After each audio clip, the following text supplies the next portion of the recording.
Hello traders, Gary Wagner here just after 11 o'clock in Honolulu, 4 o'clock in New York on Wednesday, the 14th day of January 2014, and this is the daily report for gold and silver. After trading nominally higher for most of the day as the equities markets closed, and it did close off today, we have gold now starting to trade a little bit lower, currently at 1228. 1229, the low 1225.40, the high 1245.60. Silver also trading lower on the day, actually lower substantially, down about 1.5% or 25 cents, below 1700 at 1682, the low 1649, the high 1719. More on silver in a little bit. So traders, first to our current trade of the day. If you recall, we did move stops yesterday. Specifically, let's talk about gold first. We'll talk about silver as we put that chart up. But my recommendation was to move your stops under 1225. That would be somewhere in this area. Call it 1223, 1222, 1224. And the reason for placing it at that point is my belief is, and as of this moment, that could change by the end of the show or during the show, but as of this moment, my sense was that we should have some support here roughly in this area of 1225, and that's based upon these lows here, as well as the fact that what we're looking at, and we'll compress it so you can see, but what we're looking at on this fib retracement is this particular price point, 1225, being the 23% retracement level. And so my sense was that if we're going to see this market continue to climb higher and we're still in an impulse phase, so to speak, we should see this particular area hold. And as I said, ever so slightly, it has held, and at any moment that could change even during the show because we're so precariously close, currently trading roughly, call it 1229, 1228. So we're not that far from there. But the key is that if this market is going to continue higher, you can see a little bit of retracement. You can see that right in here also, where we get the market clipping up. It finds resistance at this price point. It comes back down, and now this former level is now support. In the same way, you get the market clip up. Then when it comes back down, this former level of resistance right here should now become support if the market's going to continue higher, and we should see it trade and move off there to higher grounds, and we should take out this high. The key on this last move, of course, is the fact that we made a higher high than our previous high. And right now, what we really, the brass ring, so to speak, is for the marketplace to come in and take out this high at about 1255. So yet another way to look at this most recent move. This is a longer term chart than our last chart. That was 230 minutes. This is a half day or 720. On this chart, we have been looking at the fact that we had a defined breakout above our interim standing resistance line based upon these two highs here. We've absolutely made it above that. We've absolutely now made it above this high. However, we are trading below. And if you recall, our critical area that we really need to see sustained closes above is roughly in this area, 1229 to 1231. 31 really being the area that I want to see closes above. So the fact that we are back below 1231, honestly, while we're long, is disheartening. This has been a more difficult trade, to say the least, in that it hasn't just plotted and moved in our favor immediately.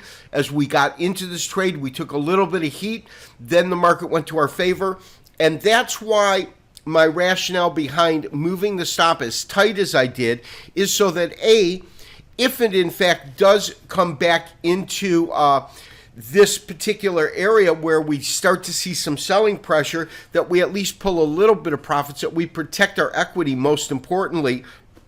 And hopefully, if the market does continue to plot higher, that stop will effectively hold, and then we can go ahead and trail it should the market continue on its upward path.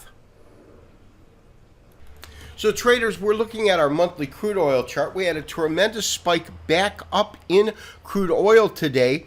you can see that it's now closer to $50 than it is to 40, trading at 48.34. You can see it's well off of the lows right in here and back to these levels right in here that I thought if it was going to find some support, this was the place we were going to look. Of course, it did exceed that and trade lower. Now that, of course, is on a monthly.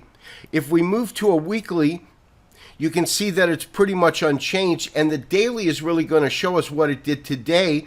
And although it's not going to be too large, because of the sizing, let's see if I can size this up a little bit better, but you can see this tremendous move up today when we look at it on a daily basis. But putting it into perspective, meaning our monthly chart, this market is still under dramatic pressure. Now, speaking about dramatic pressure, I draw our attention to the Standard & Poor's, again down a couple of hundred points in the Dow Jones, down pretty hard in the S&Ps. But here's what I'm finding interesting.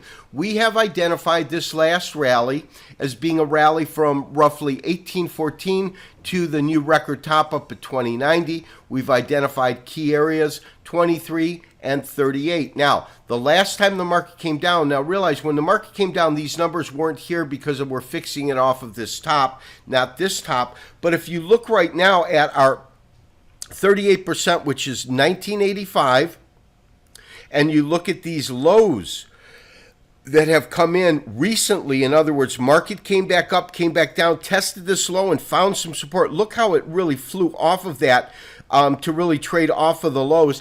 It tells me on a technical basis, we have some real support in the market roughly in this area.